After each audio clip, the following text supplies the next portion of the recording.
You are listening to Overwatch League Network, the podcast with Deadeye and all the latest Overwatch League news, information, and esports analysis. Here are your hosts, Totally Drunk, Spider, and Slambo. Perfect. I could not have think of a better way to open up episode 100 than with the man, the myth, the legend himself, Slambo. Always good to see my soulmate back. Hello, everyone, and of course, welcome back to Overwatch League Network. As he mentioned, the podcast with Deadeye on all the latest Overwatch League news, information, and esports analysis. I am your host, Totally Drunk, and tonight, guys, tonight is episode 100. We're gonna celebrate tonight.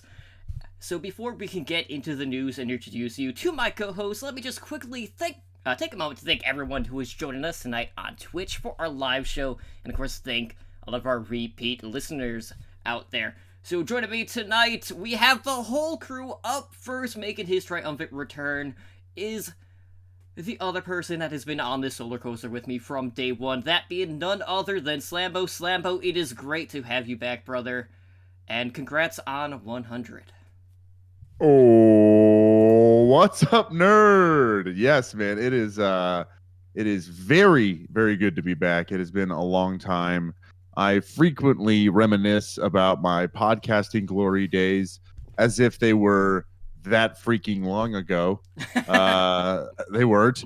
But it does feel like so much time passes in the esports world. There's so many matches, there's so much movement, there's so much drama, there's so much fluidity even within metas. So it's a very it's a large challenge to keep up with, and it's just funny how even taking a week or two off, like I'll just catch up in a week or two. It's almost like, whoa, this is a lot to wrap my head around. So having like resources like this show and other podcasts of the like to also get your head around it and keep up with what the hell's going on, especially when you take time off. It's a super awesome thing that you guys spend time to do and focus on and share like your passion and those thoughts with people, because again, it helps funnel their passion and their love for esports and for Overwatch League. So anyway, there's my soapbox moment. Just wanted to say thank you guys for 100 episodes, all the hard work. Totem, Spider, you guys are savages in the game, and I've hung up the gloves, but I'm back for this episode. We'll just move forward. I'll shut up. We got other people on the show, Totem. Who else we got? Well, we also have, the other half. That being none other than Spider. Spider, always good to have you back on, even on, such a bittersweet episode that episode 100 will be, because we're celebrating, but we're also looking back and reflecting on basically what a crazy 100 it has been up to this point.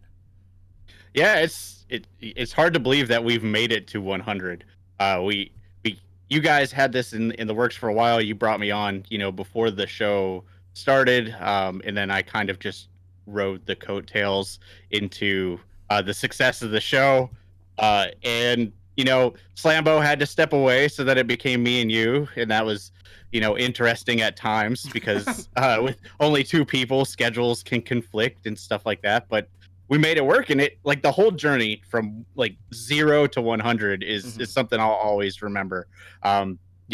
We did like the first 6 episodes, and then we like met at BlizzCon, so that was crazy.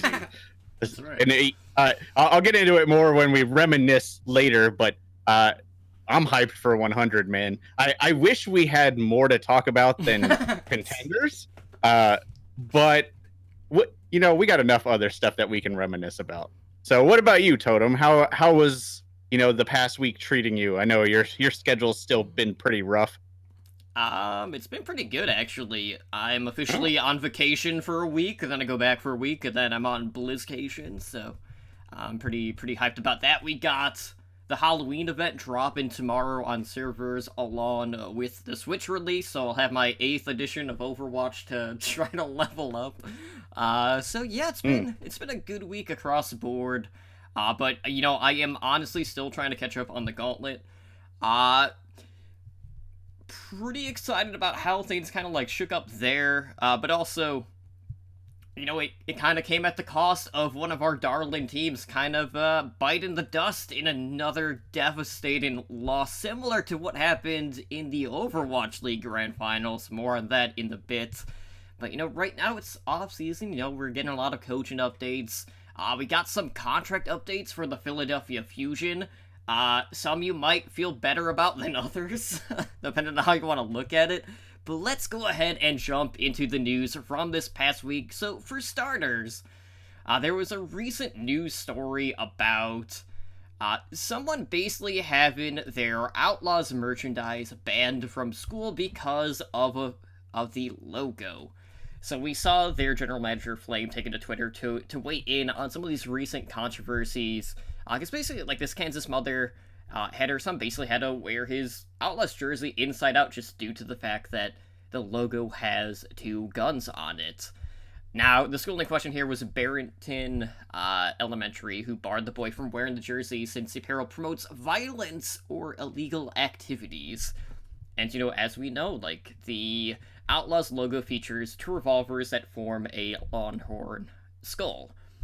Now, Flame honestly wasn't too surprised by this. He's actually surprised that more schools haven't told students to turn their jerseys inside out, but he did note that they have considered creating, like, a secondary logo that either makes the gun outline less obvious, to the general public, or just having a completely different logo altogether. Now, there are other alternatives out there, like saying not actually having like that sort of logo and doing more text-based stuff, which we have seen on some of the other merchandise.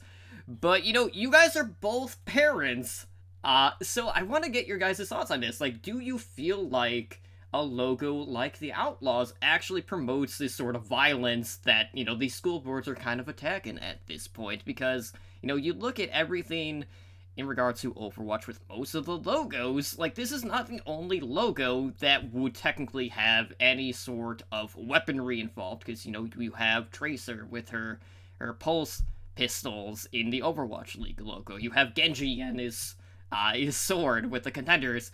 And the list kind of goes on from there. But how are you guys feeling about this one? Should the Outlaws have to kind of, like, re-go about doing things in regards to, like, kids merchandising?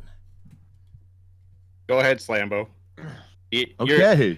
You're back, so you get to go first, buddy. All right, this is nice. Now, Spider's kids are a little older, so I think he'll have the more appropriate voice here. So whatever he says is right. So I hope we agree. Is what I'm saying. I hope whatever you say is right. So I don't know. I do feel like it's kind of a null and void exercise to try to take this logo and turn it inside out when every one of those kids goes home and hops on the game Fortnite, which every character brand is. What's that?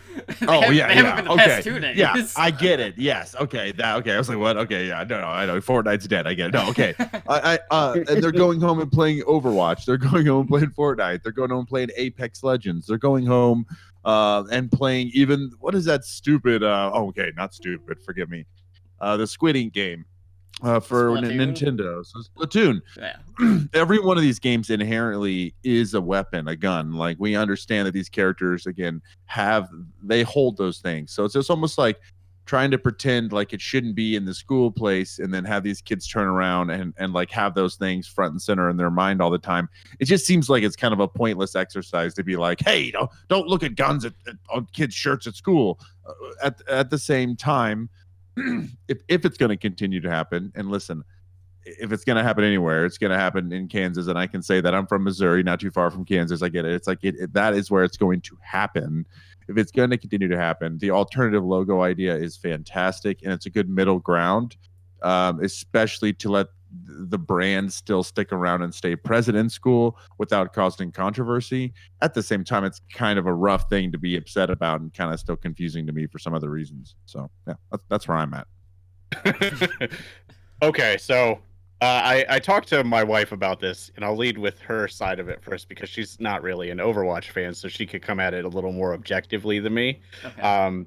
She said, like, I get it because the gun violence is obviously a big issue right now. It's a big talking point. It's a big problem. That's a whole different debate. So she's like, I understand it, but she's like, at the same time, you brought up Genji's sword. Would you have the same reaction if these other weapons were on there? Like, no. So it's a weird middle ground. Like, as a parent, I understand it. I understand the argument. But on the other side, I'm like, there are way worse team logos that are way more offensive than this. Like I said, Yeah, I like the understand both Dallas sides. Fuel. It's disgusting. It's Exactly terrible. gross. But like that was my other point is like maybe you should just pick a better team. Like that's why they were offended. But so Okay, listen. I was like being playfully funny. That was just mean. I know You're just mean brutal. I saved up 100 episodes of brutalness just for this one. But really, I understand it, but I think as it becomes more and more mainstream, it this kind of thing will become less and less of a problem. Like it'll just be seen as another sports team logo. You may have stuff pop up here and there, probably in Kansas, but outside of some very specific instances, I don't think we'll see too much of this. Especially like when Call of Duty, like the Call of Duty League comes into play, like that is going to be a real test to see how far this can go because obviously that's much more realistic. There's real guns in it, so if anybody has like certain logos, like I'm really curious to see how that shakes out because the Spark initially were going to be the rail guns, right? And they made them change that just because it had the word gun. So I'm curious to see how Call of Duty functions, but as a whole, like I can see both sides of the argument of this. But I did think it was kind of funny that the mom was just like, "Hey, there's all these other stuff, out there that's worse. Like, why are you singling out my kid when my kid goes home and plays these games?" Like, it was basically Slambo's argument. Like, they play this stuff on ABC and Disney, like, whatever. So, I completely agree with Slambo. Oh yeah, like and it's also point. oh yeah, and definitely in history, there's no point where anyone used guns at any point to get anything they wanted. We don't teach anything about guns or wars in history. You're right, totally. No, and again, I'm not even like a pro gun guy. Like that's like not coming from any type of like NRA like gun mentality. Like it's not. Like I don't own any weapons. They kind of scare me. That doesn't mean rob me either. Baby, we're buying a gun. I don't know. I just also want to say like it just like I also I'm not now I'm scared for my life. No. But no, it doesn't come. It doesn't come from like a really like pro gun mentality. It just more so comes from the fact that it seems pointless to try to protect people at that level. It was really hard for me to keep a straight face whenever Spider's talking about the Call of Duty League, and then I saw like all of the leaked names and how terrible the names are going to be, and I can only imagine how awful the branding alongside those leaked names are going to be, like the Chicago Huntsman. Like, why? Like, what does that even have to do with anything Chicago related? I don't know. It's going to be Elmer Fudd. Like, that's what it's going to be. It's just going to be Elmer Fudd without the gun, just standing there looking confused. Yeah.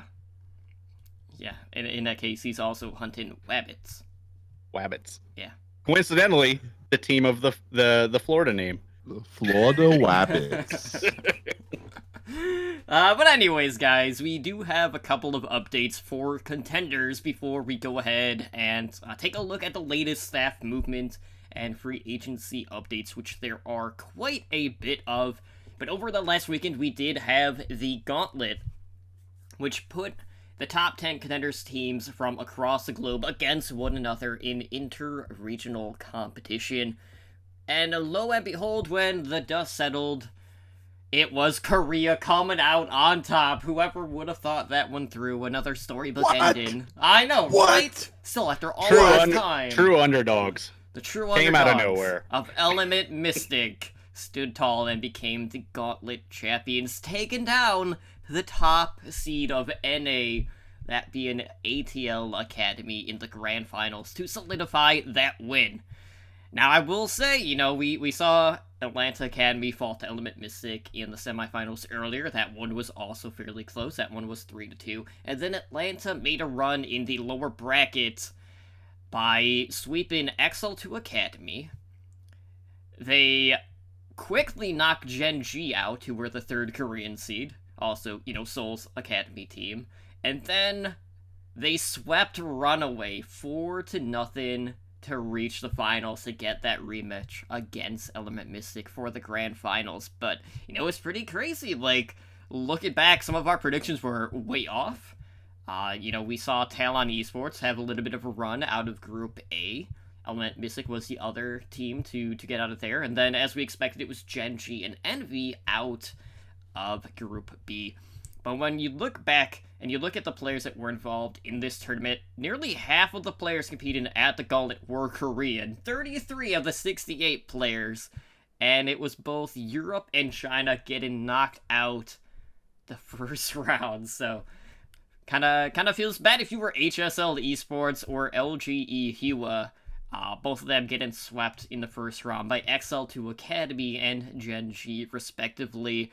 But Spider, like, I know you and I were, we were looking forward to this, and, I have to say, like, it feels good to be right on some accounts, but, like, I was happy to see just the amount of predictions, like, we got wrong. Like, we had a lot of surprises, and I feel like a lot of that came from Talon Esports this time around. They did surprise me, but in the end, there's 2 constants. EU will be the first eliminated, and Korea will win the tournament. Like, that's basically how it shakes out. So, I was happy to see Atlanta, do well for most of it. The grand final game wasn't as close as I would have liked, because it definitely wasn't as close as their previous game. But I guess Sparkle gets to buy that shopping list now. He can actually spend his prize money, and he tore it up. Like, we went in expecting his Doomfist to be really good, and it was. Like, I don't want to undersell it. Like, that was amazing, but his Pharah was also ridiculously good. Like, he would clutch out certain times on Pharah, kind of like what we saw Rascal do in the Overwatch League finals. So I was really impressed. The 10-year-old wizard Sugar Free did pretty well, except for that final game. Like, I was pretty impressed with most of the players that we talked about last week, so I don't want to just rehash it, but definitely go watch the first Element Mystic and Atlanta game. That one was really good. And then watch Element Mystic and Runaway, because there were some really clutch moments from both teams in that one. But all in all, there were some surprises, but it ended up playing out pretty much overall how we predicted. Like you said, the one rogue agent was Talon. It's crazy looking back and thinking, before this, Runaway had never really lost, 4-0 in the finals, yet, this year alone, like we saw it in the grand finals when we saw the San Francisco Shock sweep Runaway of old in the Vancouver Titans, and now we enter here, and then it's NA sweeping Runaway 4-0 in the lower bracket finals, and it's just, man, it really feels like it's come full circle. Like, we kind of thought, maybe Runaway escaped that mentality. They were coming in very confident, and, ATL just kind of, came in and clowned him. But I will say, one of the highlights for me out of the gauntlet was Dogman in the crowd trying to hype people up for, the NA squad, every time, because you could just hear him shouting in the background, which I thought was hilarious. But looks like, the Flowervin level up was just not enough on this front either, which is kind of bittersweet. But now, we're in free agency period. There's been a lot of talk about movement in Korea. So Slambo, we got a lot of teams who are needing some patching moving forward into the 2020 season. Obviously, Seoul's been going through some changes, and there's a lot of recognizable names in regards to teams like Gen G Esports. We got a coaching vacancy, so maybe Rush from Element Mystic is going to be a prime target for a lot of these teams. But do you feel like we're going to enter a situation where we are going to be seeing one of these Korean squads picked up wholesale, similar to what we saw this past season with Runaway? I think you have exactly, because of Runaway. I think that was not necessarily the experiment. Just with season 2, it was the first time that decision was on the table.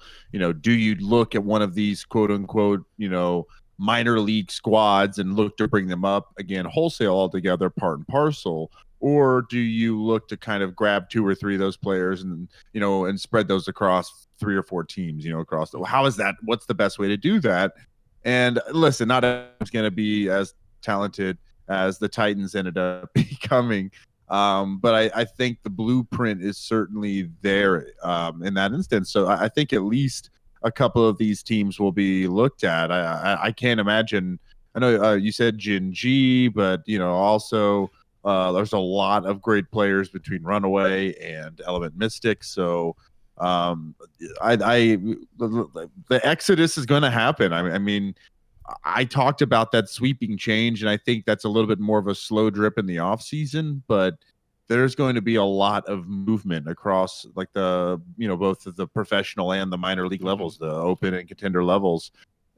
There's just going to be all these vacuums created. So yeah, I mean, I'm not sure what all that's going to happen. I guess we talked about before the show. We're like, we'll see. I guess we're going to see what happens, but that is really a big place of where we're at, and what these teams choose to do is an exciting part of the storylines heading into season 3. Yeah, and Kasha in chat is asking, is there a notable team where the ages line up appropriately to do that? And I will say, like, I do have a spreadsheet in regards to eligibility, which I will link right now. But most notable, basically all the starters on Runaway are eligible for season 3. A vast majority of Element Mystic outside of Takoyaki are eligible for season 3, so they're pretty much all in there. Gen G has a lot of players as well. But I wouldn't be surprised if Seoul is gonna stay more in-house with a lot of their changes. But if you're going to build around anyone right now, obviously the name that's gonna be on the top of everyone's mind is going to be Element Mystic after they just dominated the inter-regional play. So I know Rush, who was their head coach, put out his LFT post. Do not be surprised if you see him in the Overwatch League next season. But, like, we're entering a phase where, there's always talk about, like, there's going to be a mass exodus out of Korea. And then, there's always that concern about, like, well, how much talent is there still going to be in Korea? And people need to just stop worrying about that, because time and time again, Korea comes out on top. Because, the talent pool there is just so deep. And I don't expect, like, a huge drop-off in regards to, like, the quality of play going into that 2020 season, which is going to introduce some changes in regards to the format in next year in Contenders. Now, I'll be honest, there's kind of a lot to take in with all of the information that they gave us over the course of the last couple of days. So,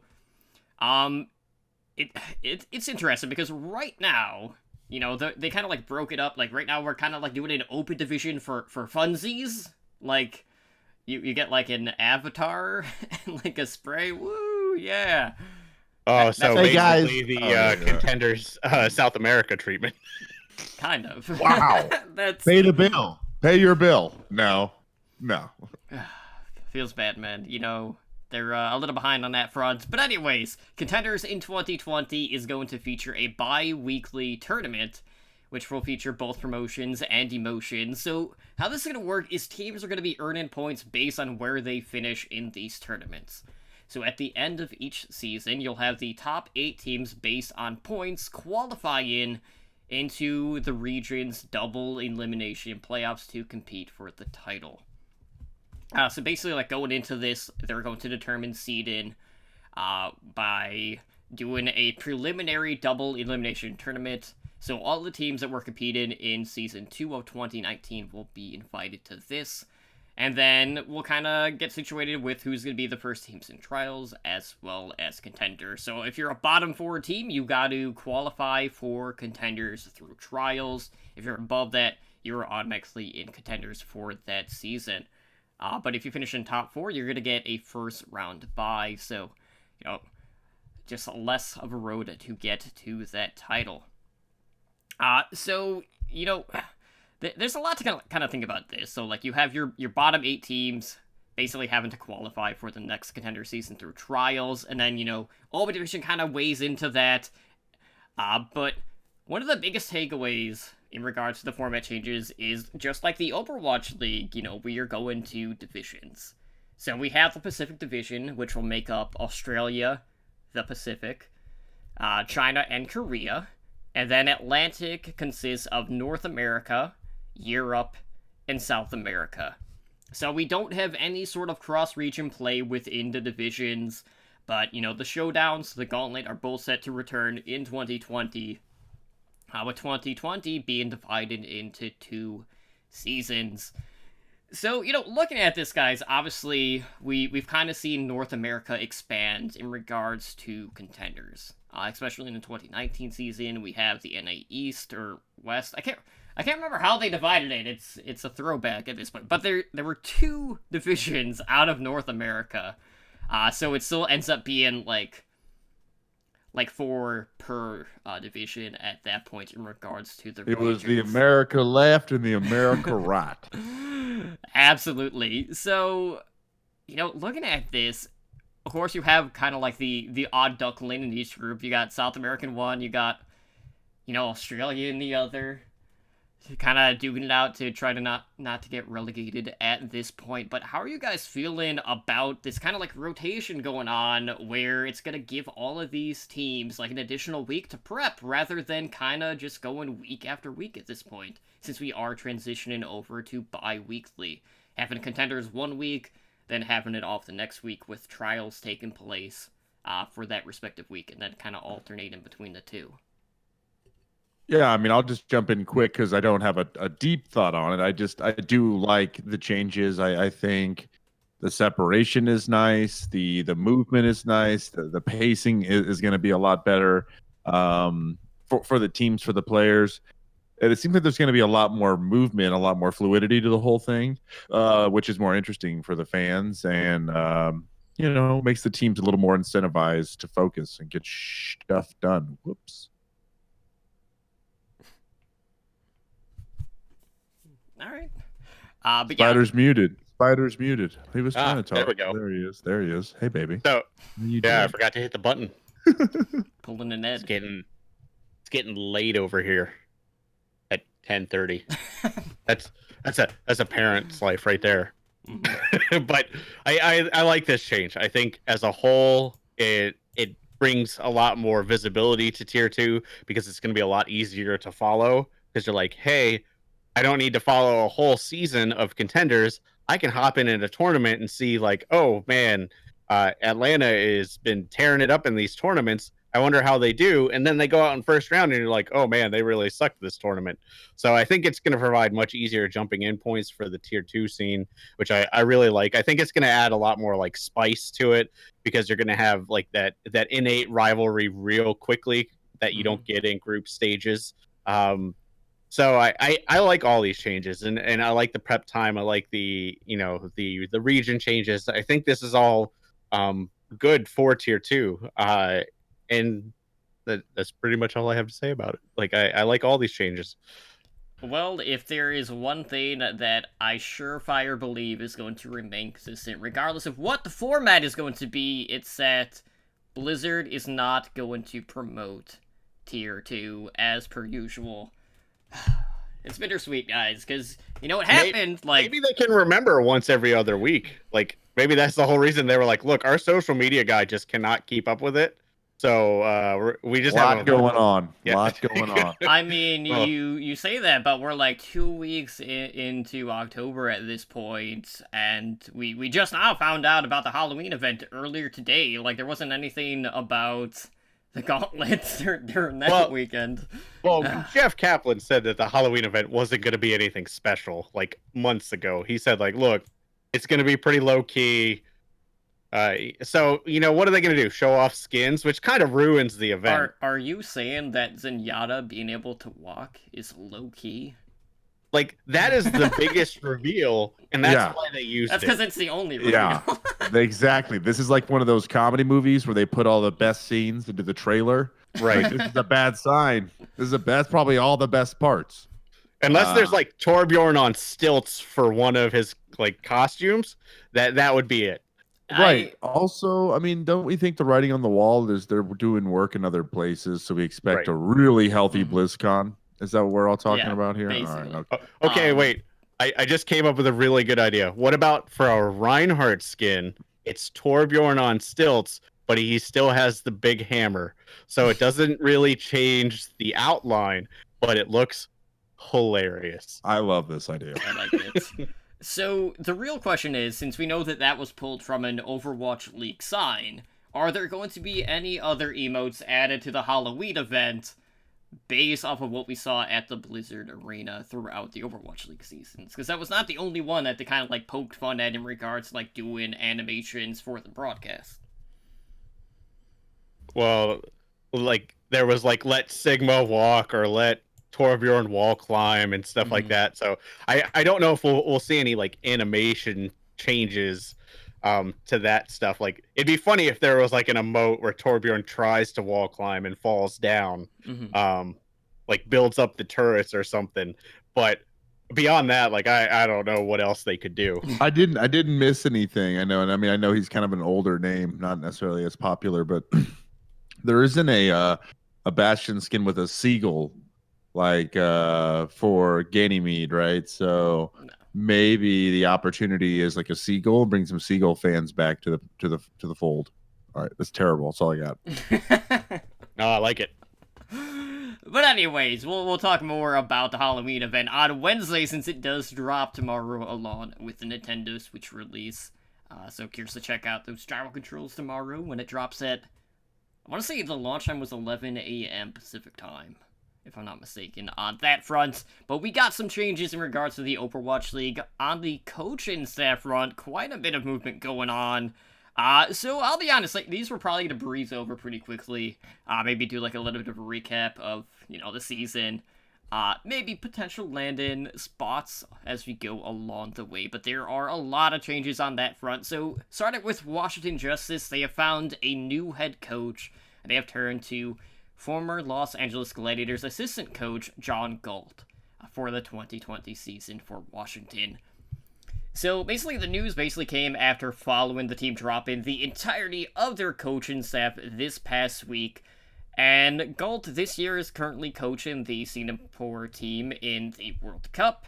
And he's also been coaching a number of different contenders team along the way, including Saints with Dark-Sided, Chaos Theory, and Incipients, which, Spider, probably not a lot of big names that people are going to recognize there, just because it was out of the AU region.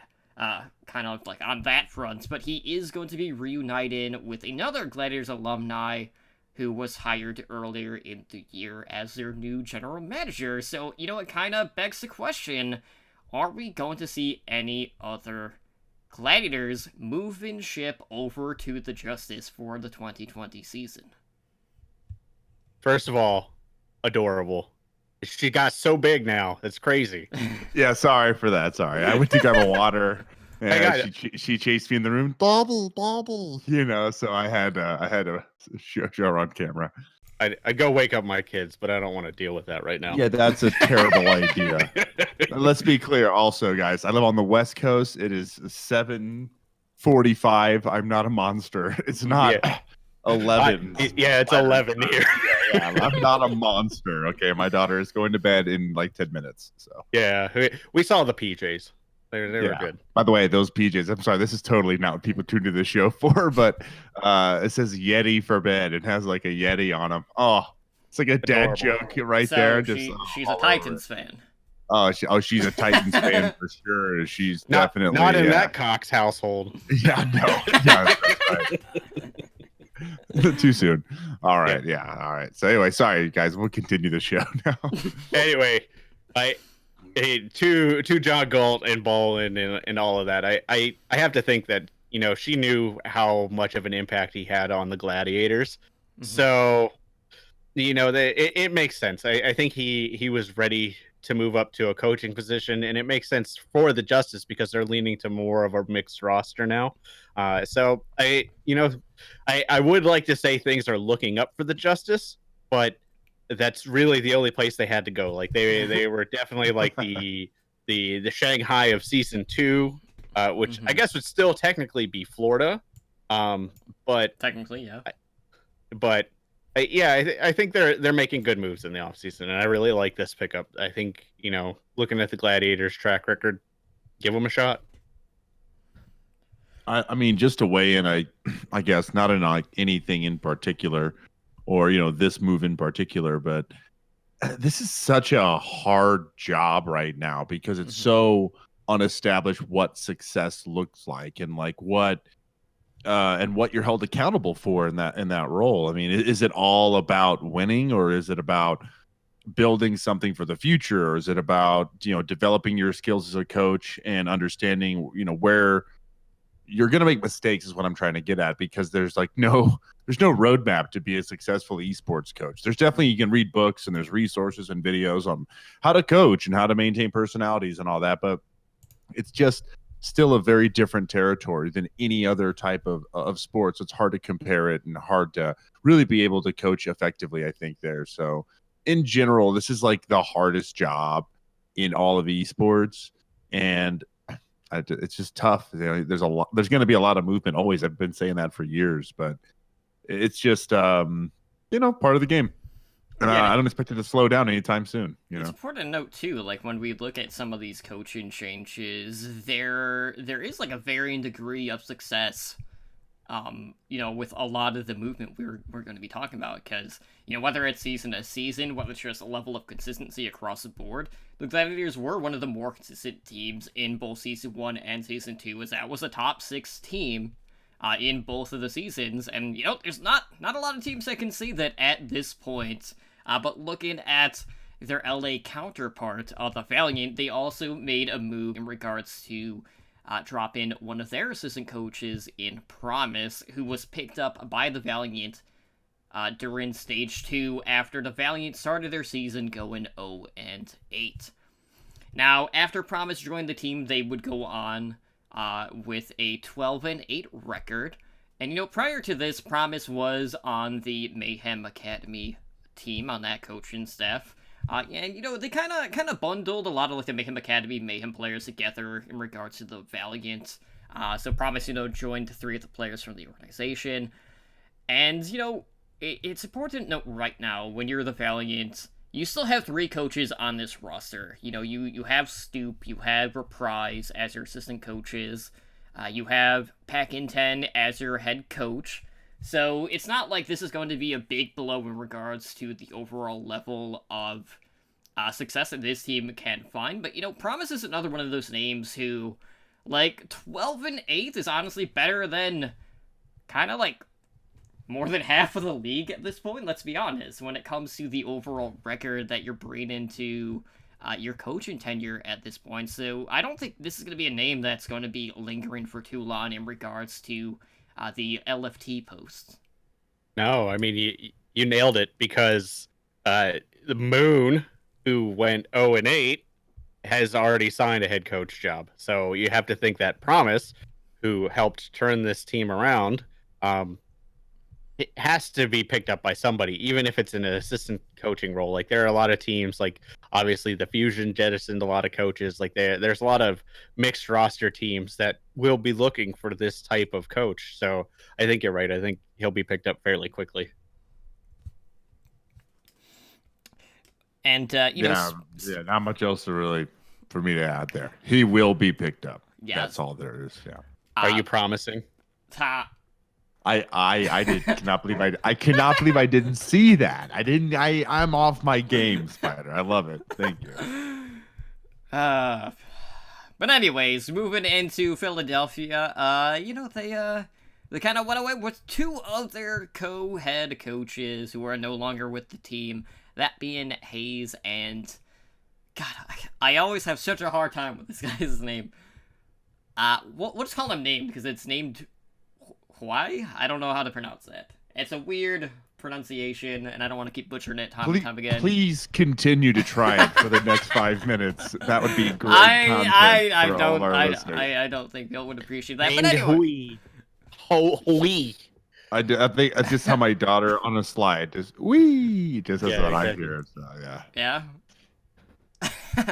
So both Named and Hayes began their tenures with the Philadelphia Fusion since the inaugural season, where the Funions had finished. Of course, as the season's runner-ups, Season 2, a little bit of a stumble here and there.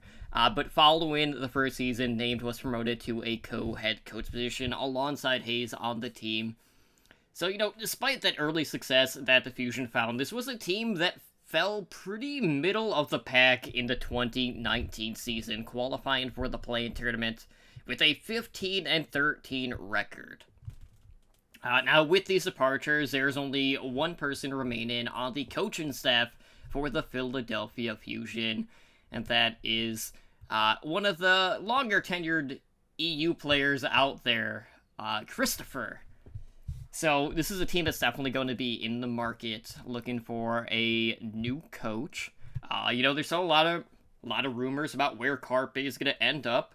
A lot of signs are pointed to him potentially signing with a team like the London Spitfires. So Slambo, obviously, there's a lot of big names out there in the current free agency market with coaches. Are there any names that are coming to mind for you that would be a good starting point in regards to bringing someone into the Fusion, knowing that right now this is a team that has found success in both seasons, but Season 2 was definitely a bit of a stumble after how they started their tenure in the league? Gosh, no, I mean, one in particular definitely it doesn't jump out that says this would be the guy. I think that team in particular has its own set of challenges.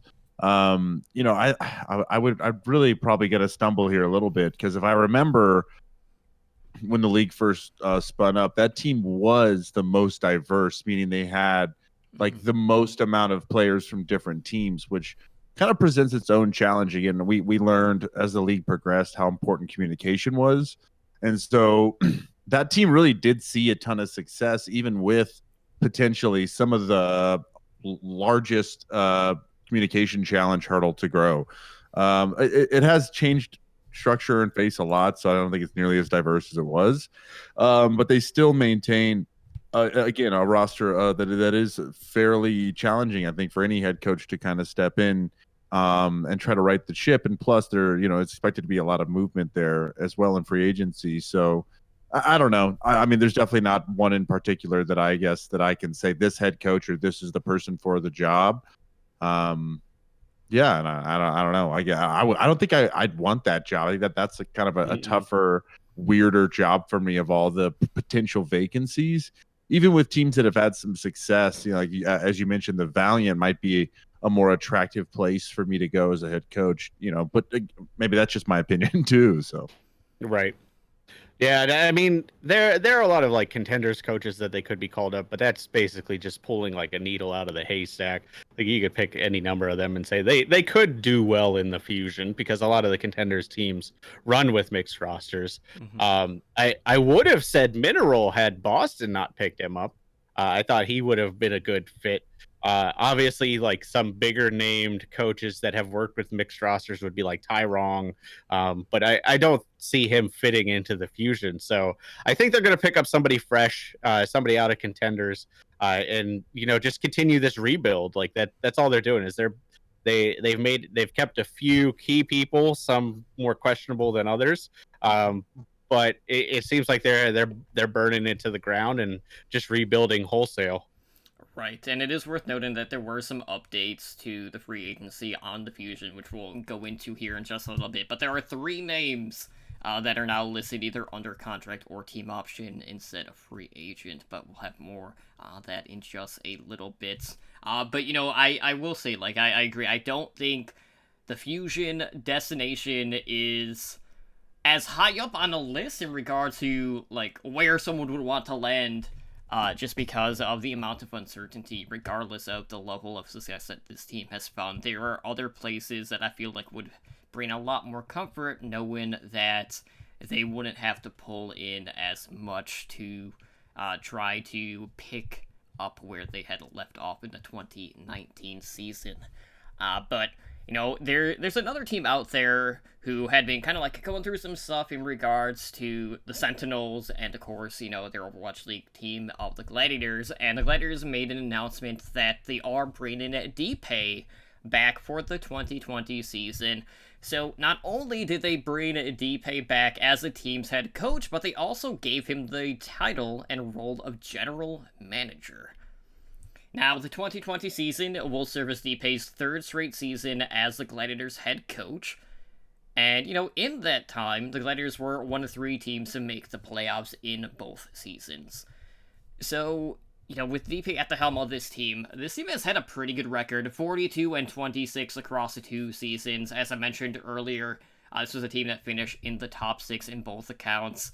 But man, when you start bundling these 2 positions together, that makes me a little weary. That's a lot on one person's plate, regardless of how qualified you think a person is.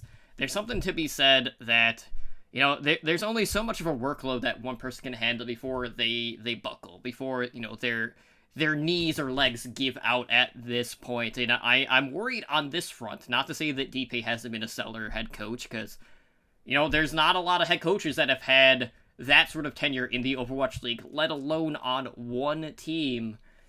But, I'm kind of conflicted on this, because I've seen people get overworked. I've seen people just not be able to handle things that are thrown their way, and I don't know if this means that they're going to rely more on their assistant coaches moving forward, or if it's more maybe they just see him as like their PR guy, or what that means for this organization. But it kind of caught me off guard. I mean, that's my take. That was my note, is just, you wear too many hats. You're really spreading yourself too thin. Something's going to suffer, whether it be the GM side, the head coaching side, and that also could be a bit of ignorance on our part. Like we might not understand the workload, and maybe the time it takes to be a head coach. Basically he's just bored and wants to do more. I mean, I'm reaching here. I'm trying to really guess, but I doubt it. I just can't imagine, that it's going to improve his head coaching to take on the GM role.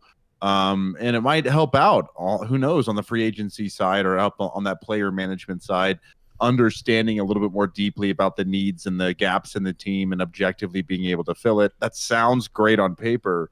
But again, I think we'll just keep our ear to the ground on this and see how long for DP is fired. I mean, before there's a change made.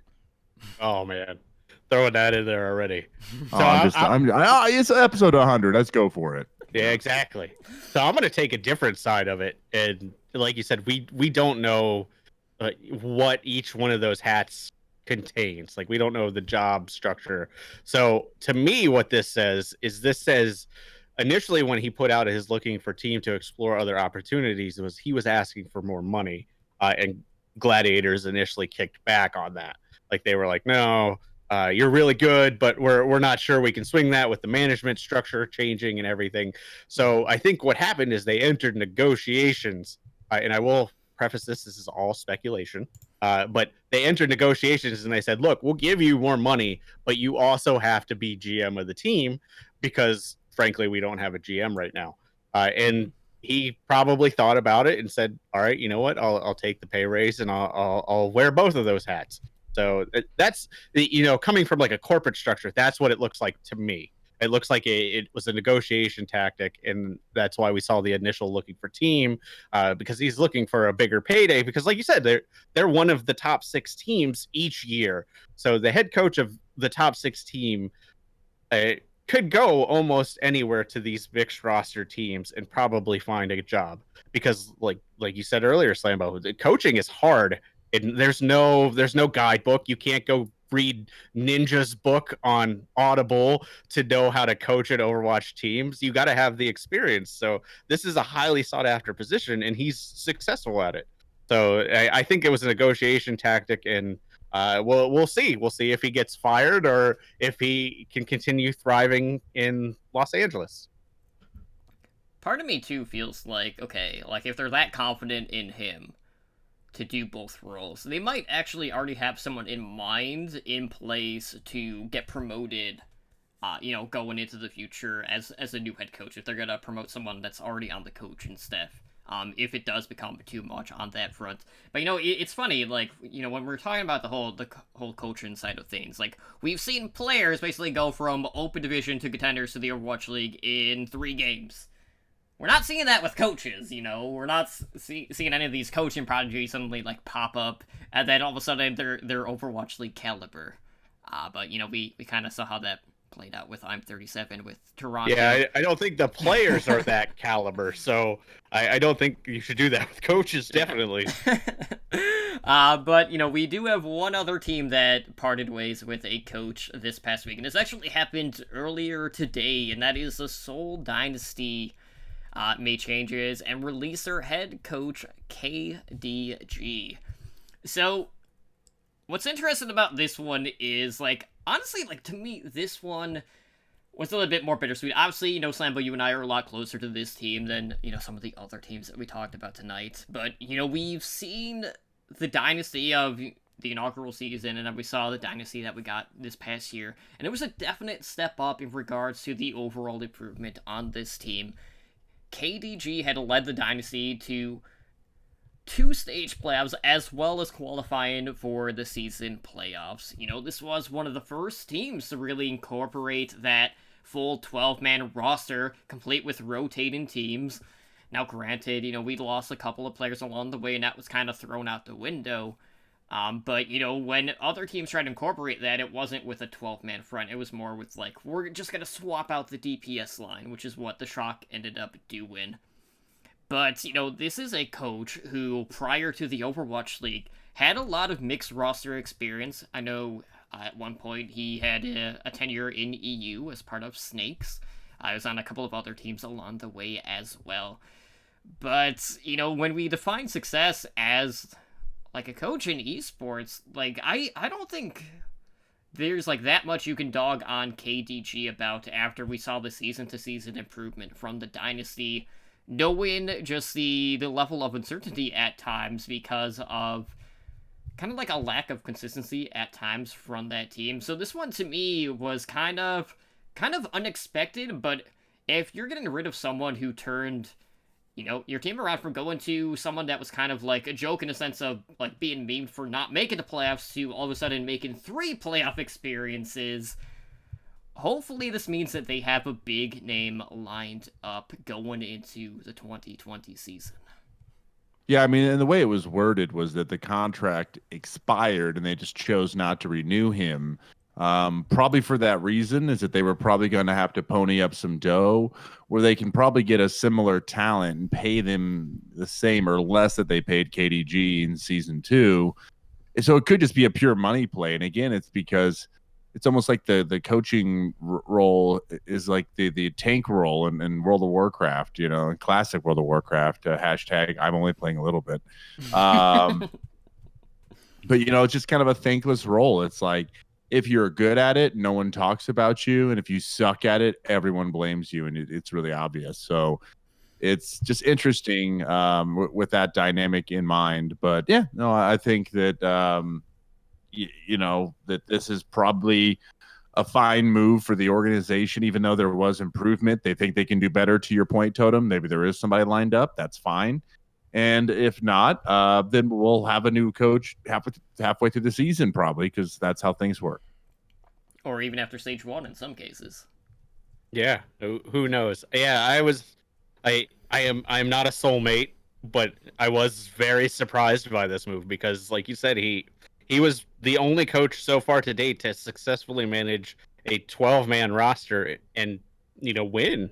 So I was surprised by this. Even if you listen to like Plat Chat the last few episodes, like they were talking him up too. They were like, "Oh man, he's definitely one of the best coaches in the league," and nobody talks about him. So I have to think he's going to end up somewhere. It's just weird that they would let him go, and to where he'll end up. Like I was looking around, and unfortunately, not a lot of Korean teams have head coach spots available, and I don't think somebody that has shown his aptitude for the position would take an assistant coaching role unless that's the only thing that's left for him. So I'm curious to see where he ends up, but I'm with you guys. I'm more curious to see what Seoul does moving forward. Just sign Element Mystic. Fingers Oh crossed. man. From lunatic high to element mystic, the great betrayal. Yeah, you gotta pass the torch at some point, guys. That's all I'm gonna say. But anyways, let's take a look at the latest movement in regards to free agency. So we got a couple of teams having released a couple of players. We had one getting signed to a 2-way contract. We got a contract extension in one case. So there are, looks like 4 teams that made some moves here within the last week. So let's start with the top. Let's start with the Philadelphia Fusion. Now, there were a couple of corrections from the initial 2020 free agency post that we need to talk about. So both EQO and Neptuno, who prior were announced as free agents, are listed as team options now. And then Sado, their main tank, is now listed under contract. So obviously with the Fusion, a lot of the talk is going to be about, well, obviously Alarm is going to turn 18, but, Boombox is still under contract, so we'll kind of see what happens on that front. But now, you have to think, like, Sado is under contract. Does that mean he's going to start as the team's main tank moving forward? Do they have another person in mind?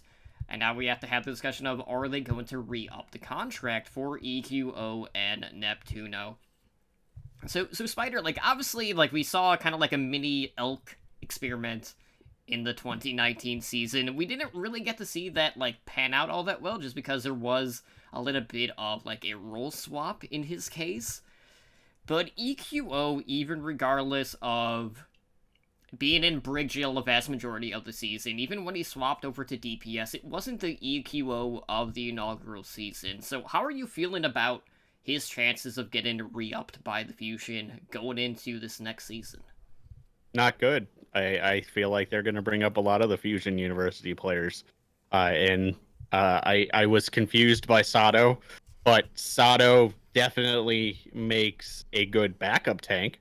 So maybe they were like, tanks are hard. Because you got to look at it. Tank is the hardest position to fill. Mm-hmm. And if you have a somewhat competent, memes aside, main tank that has stage experience, you'll at least want him on the roster. Or at least remove him from the field.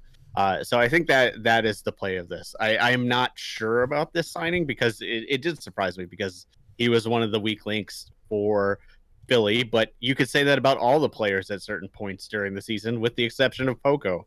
Like, Poco was definitely the most consistent player, and he was the one that was signed. So, Neptuno, we love the Battle Mercy, but he wasn't great season 2. EQO, again, showed promise season 1 and then kind of fizzled out season 2, even when he could go back to DPS. So I feel like this team needs to continue the just burn it to the ground mentality, bring up Fusion University, and then just rebuild around that. I will say it's kind of crazy from like where Sato's came from and the controversy, I believe, surrounding his initial signing to kind of being a player that's now being re-signed to a team when again where there's so much other movement and people being released. He still continues to be rewarded, and that is for his play, to your point. And I don't know if it's really, even though there's team option here, I don't think there's much hope for EQO. I think that's correct. Yeah, so this was not the only team kind of making some changes. So we saw that the Shock released one of their backups in Nevix, who was one of their off tanks this past season. So, we talk about the tank being one of the hardest spots to fill, and there is a lot of talent out there, but it's also like one of the fiercest, like, competition-wise. There's a lot of like up-and-coming names that you can name off the top of your head. Obviously, looking at ATL Academy, there's someone like Hawk. There's Gator, who, by the way, guys, like, he wasn't really even playing Sigma like we expected during the Gauntlet. That was kind of confusing. That definitely threw me for a loop on that front. But there are a ton of off-tank options out there. But at the end of the day, there's something to be said about having that championship pedigree to your name that basically kind of just pushes you to the forefront of the line just because you've been on the championship team, regardless of how much you were being used. Just having that accomplishment, having that accolade, really pushes you forward against the pack. And this is a perfect person to just slot in. Probably not going to be like on a starting roster on any team right now, but This is someone who's been around the scene for quite some time, and even just be a good spot to fill in on like a secondary option. Houston, pick up Nevix. For the love of God, pick him up because you need an off tank, and he is better than your current 2 off tanks combined. That's all I'm gonna say. I'm really mad that they got rid of Nevix because I really like Nevix. He's a phenomenal player. So. All right. Okay. Damn. Impassioned spider there. I love it. Well, he just wants to see them actually have an off tank player, not just like a one hero specialist. Exactly. That's the thing is like Nevix can play any hero that they need, whereas their current off tanks can play one each. So, and like I said, freaking Dante was a better diva at most points last season than Cool Matt was. So feels bad, man. Pick up Nevix.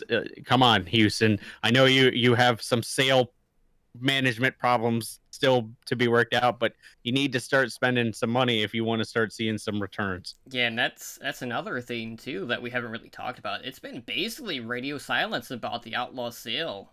It was supposed to be done by, the end of August. We haven't heard anything. Now there's a lot of doubt about whether or not Penn's going to be even put to paper at this point, so who knows if Houston are actually going to be able to make moves during the off season at this point. It's scary to kind of think about. Who knows? Fingers crossed. So hopefully Houston will be able to. That's a whole nother can of worms, and that's really intense piece of it that we're all kind of waiting for. Yeah, there's a lot of uncertainty on that front. But moving into Toronto, this was one of the mixed rosters. They have released 3 players. So gone are Sharik, who is a main tank player. Gone is Aid, as well as the speedrunner himself, Open Division 2 Overwatch League in 3 games. I'm 37. Then we have an update on Roki, who signed a 2-way contract, so he'll also be competing in contenders on the Montreal Rebellion. So, Toronto, they've had a lot of changes so far in the off-season. Mankachu still sitting tight for now, but, Gods is gone, I'm 37 is gone, 8 is gone, Sharik is gone. That's already, almost half of your roster at that point. So who knows? I don't know if they're gonna try to, piece together a Canadian roster. I think that would be kind of silly, but, Canada tends to do well in the World Cup, but I'm not gonna turn around and say, XUC is going to sign or anything crazy like that, because that's just not going to happen. It's not oh, happen. Boy. Yeah. Hope not. But Slambo, obviously, right now, when we look at these teams, some of them are going over more of an overhaul than others. Washington had a lot of moving pieces. Toronto probably has, just as much as, any of the other teams out there right now. So do you feel like this mixed roster experimentation is done with for Toronto, or do you feel like they are going to continue to try to bring in more Korean talent at this point? I mean, I think it goes back to the kind of that same, question we talked about earlier, that which of these, teams in the scene are going to be bought part and parcel. And I think, that Toronto's one of the teams to really do it. They don't really have that many pieces in place that they can really want to build around. They've got definitely some talent still on that team, but enough movement, enough wiggle room to give you the justification to go ahead and move forward with some kind of an overhaul or grabbing a roster that's already got some synergy. If nothing else, they've got a very passionate fan base, a lot of good local watch parties. I feel like that's a way to kind of keep the hype and the momentum going, especially into the start of stage 1 of season 3, is to pick up a team with a lot of momentum and hype around it already and really bring them into Toronto to rock the house. And so I don't know, I think it's a good city and it's a right team for them to do that, but I don't think the mixed roster for them is the way to go. Maybe a different organization with different level of support and investment could make it work, but just not for them. Yeah, and to put on top of that, actually, I think it was the GM of Toronto did an interview recently, and they talked about Bishop leaving, and apparently Bishop was not getting along with the other coaches. He was real vague about it, but it was definitely due to, I think his exact wording was due to his relationship with other coaches, and that's all I'm going to say about it.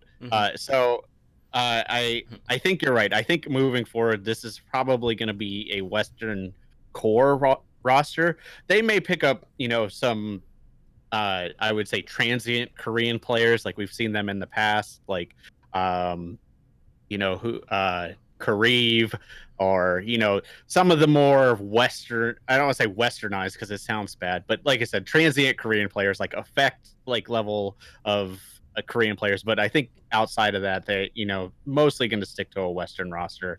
And there's a lot of contenders teams, like based on what we saw, with the Gauntlet, Envy. They certainly have the option to pick up players from other um, contenders teams. So that's kind of where I think they're going to go. I was a little surprised to see them release Shark or Shayak or however you say it, just because again he was one of the more recent ones that they brought on. But I guess they feel like they didn't have much success with him, so start new anyway. Yeah, and for me, like we look at the representation across the different regions in the Overwatch League, and there still hasn't been like a ton of love in regards to like some of the Pacific. Like we talked about Talon Esports making a little bit of a run, really turning heads, which is a team that communicates in English. So like I feel like even to this point in the path to pro, like we aren't always seeing players being drawn from all the regions out there. So until we start to see like some of these talent players, I don't think we've really come full circle on that front in regards to the recruitment process. So I'm hoping we get to see a couple of their players move over after the run that they have had in their respective region, and Toronto would be a prime position to do that on that front. But we do have one other team that has made some moves here. In regards to their support line, and that is the Washington Justice, who have released both Sleepy and Guido. Now, they made one other announcement earlier today, and that is that they have signed Stratus through the 2020 and 2021 season. So, memery for the next 2 seasons will be in full force on that front, so I'm happy about that. Obviously, Corey and Stratus have that larger-than-life persona whenever, like, they're DPSing together on stage, which, we talk about, like, the entertainment value, not just of what happens in-game, but, like, also what they bring to, like, the broadcast, and I can't think of a better duo than Stratus and Corey on that front, but, there's been a lot of discussion about that flex support position on the Justice throughout the season, whether they were playing Sleepy, whether they're playing Guido. Like, a lot of people were upset that, Sleepy wasn't chosen for the US World Cup team. People were upset that Guido was starting over Sleepy, despite, the shaky inaugural season that he had with the Dynasty. And it was just so much back and forth, and it turns out, guys, neither one of them, the Justice feel like, is the answer for this team. So, right now it's kind of up in the air. So I don't know who's going to fill in on this team, but, based on the overall performance from Guido this past season, are you guys at all surprised by the movement here? I will say that not surprised by the movement based on, the resume, the play, but it's so weird to me that if you would have told me at the end of this season, if Guido and Sleepy would be released, I'd be like, what are you smoking? We thought that those were two solid signings when they picked those players up in the offseason, as Washington expanded. But anyway, I digress. Other than that, no, not surprising. And we've said it before on this show, and I've said it for a long time, a lot of episodes. Only place to go but up. Only one way to go, but up from here. Not great, Bob. Well, it'd be harder to go up after their Stage 4 performance. Yeah. If we're just talking stage to stage. Okay. So that's so funny, and that's how I say, like, that's kind of the period where I drop off the map. You know what I'm saying? Like, and I disappeared. And I'm like, what is going on? I did come back, and I was like, what is happening? But anyway, yeah, I digress. Yeah, that's true. That is true. Yeah, I was surprised to see both of these players released. Like I could see one of them. Like obviously Sleepy wasn't getting a whole lot of play time, so it makes sense. But To drop both of them, they had to have a plan in place, and maybe it has to do with the new coaching changes. Maybe the new coaching changes feel like they have a plan that they want to follow, and these two players weren't it.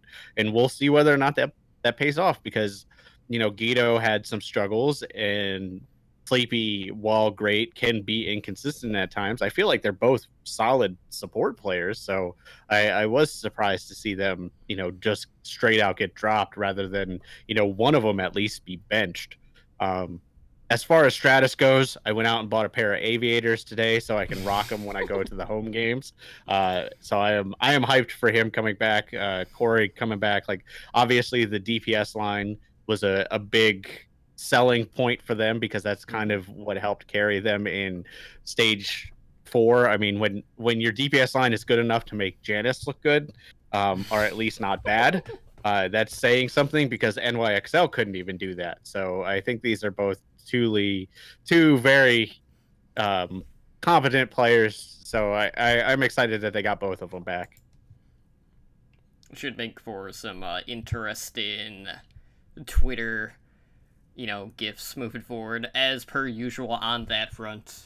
But man, Stratus, just with the stuff that he does on social media, it's just comedy gold. So anytime we get to see that push to the forefront on Washington, even if at times that team can come across as a joke, the entertainment will always be there with them on the team.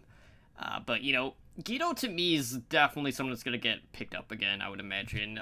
It's harder to say with Sleepy, just because a lot of people are high on him, but he also hasn't really had a ton of stage time lately, so it's kind of hard to really evaluate how much, if any, drop off there's been on that front, just because we've seen someone get in bench for a while, come back on stage, and then either perform well or just underperform, and then we just don't see them again. So we'll see whether or not he's going to get, I don't want to say a second chance. It's more of a third chance at this point, just because he wrote the bench for so much of that. But a lot of people are still high on him, so we'll see how much that is going to carry him in regards to being picked up on the market. But guys, we are here to celebrate our 100th episode. Over these past few weeks, we've asked you to send in some of your favorite moments from our podcast history, going all the way back to episode 1, and you guys came through both on Discord, and also we got some messages over on Twitter, which we will be reading off. So, let's go ahead. We'll share the community input, and then we'll kind of go around and do our own spiel after that. So first up, from Major Look, who says, the running gag of Slambo missing shows because he fell into the abyss alongside the introduction of the C9 meme. It's been X shows since Slambo was on an episode. Man, that's a little bit of a throwback. And no. No, it didn't happen that way. I was here more than you were, Totem. I was on more episodes. I don't know what you're talking about. So for those that haven't followed the podcast since the early days, there are times when work things happen. Slambo would randomly fall into the abyss, and it was kind of like a run-in joke amongst us time and time again. And we joke about we'd mimic your voice, and you'd be out from the distance, or you would only appear in the intro. But the C9 thing just kind of happened organically. I was like, you know what, there has to be something that we can do to really push this point across presentation wise. And I was like, that is the perfect thing to do. And I knew how much Slambo hated it, so it gave me that much more of a reason just to kind of poke fun at the whole situation. But every time I had to update that, my heart sunk just a little bit further. Just knowing that Slambo wasn't here to talk about I would like to add in, for additional context, I had a job where I traveled a lot, very last minute, so work trips, which I will say I was going to bring it up eventually, but I had a podcast studio in a suitcase. Every trip I took, I would have an additional suitcase that I would pay my own money for, depending on the airline, to travel with a mic and a boom and an interface and the cables, and I would set it up inside the hotel rooms, and I would yell into my microphone because the interface sucked, and I was super quiet. So I tried from time to time, but there were just some days I couldn't climb out of the abyss. And yeah, that's actually it's a positive memory now. And I learned to live and laugh about it near the end, but it hurt for a while because I hated being that guy. But it's okay. I'm that guy. Yeah, well, we appreciate the effort of you actually traveling with the gear, because I know not a lot of people would have done that in that sort of position, knowing how much luggage costs nowadays, especially at some of these airlines. When like the first bag is like $25 on a lot of the major airlines. It's crazy. Yeah, and not to mention I had 2 laptop bags. So God, I looked like a freak in the airport every time. So all right. Anyway, oh, go ahead. I was just gonna say, moving on. Of course, we got a ton of other ones from Discord. So Slambo, why don't you go ahead and take the next one? Sure. So this one's from Averin. The visual state of confusion over tank experiments in season 1, meaning Tank Moo and Ryu J Kong, which by the way was like people were trapped in the meta, and like teams just did not know what to do with their rosters. Like, well, just hey guys, who do you want to try Orisa? Does anyone want to try Orisa? Like it was the weirdest period. So that one's perfect. And then the dubbing of Shanghai's KDP signings as Shangdu Dranthera. So it's Kangdu Panthera to Shangdu Dranthera. Correct. Oh, so good. Yeah, the Tank Moo and Ryujie Kong still baffles the greatest minds in the world, because it's just like it's probably like that exact situation. Is they were like, look, Miro's not doing so hot. Mm-hmm. Has anybody played Winston? Like, has anybody else on the roster played Winston? And Ryujie Kong's like, I was in quick play. I got 30 minutes on him in quick play, and they're like, all right, you're in. Yeah. Well, it was to me. It was more like, well, he's a big target to sleep, so like I'm used to his hitbox, so yeah, that makes me a viable choice. I know how to dodge the sleeps, and then he just proceeds to jump into the wall. They'll never expect that. Same thing with like Tank Moo. Like Taimu had like one decent round, and then after that he just could not land wherever he wanted. Mm-hmm. Like he would jump up and just hit like a light post. Like it was like the Overwatch fails greatest montage. It would be like what he was doing on Winston. So it was a sight. Like I don't look back on that fondly as a Dallas Fuel fan. And it's funny that it's our 2 teams that did that. Like they were so confounded that they were like, just throw stuff until it works. Like it's crazy. And we didn't see as much of that in season 2. Like the only thing we really saw in season 2 that was kooky on Lucio for the Valiant, and that was really it. Like we didn't see a whole lot of other stuff. Like maybe you could say Rascal, but Rascal was known as a decent hit scan player anyway, so him going to Baptiste wasn't that crazy of a stretch. So I'm sad that we didn't get another experiment phase in season 2, but man, that was rough. That was a rough time. I find it funny that you bring up Rascal, because like when all is said and done, that is like the furthest differential that you could get between experimenting on a different role, going from Tank Moo to Rascal on Baptiste, who turned out to be one of the best Baptistes in the league, stat-wise. But, looking back at, the Call of Duty Panthera sign-in with the Shanghai Dragons, what a turnaround for that team. It was an emotional season, not only just seeing Shanghai pick up their first win in the Overwatch League, but seeing them become the Stage 3 champions, the last Stage champions in Overwatch League history, now that the Stage format is gone with. And, that was a team that, they had some really great moments, but then they also kind of had a little bit of a fall off with the introduction of 222. So it was a lot of good, still a little bit of bad. But, hopefully now that they have some more time under their belt in the new meta, that they can come back and really rebound on that front. But yeah, Kasha was bringing it up, Bumper Hanzo. Like, Bumper was the other person in particular. That wasn't a team comp experimentation, though. That was just flexing. Like, that was just Bumper being Bumper. What's the problem? That was just a virtual teabag. Like, that was just another way of teabagging them.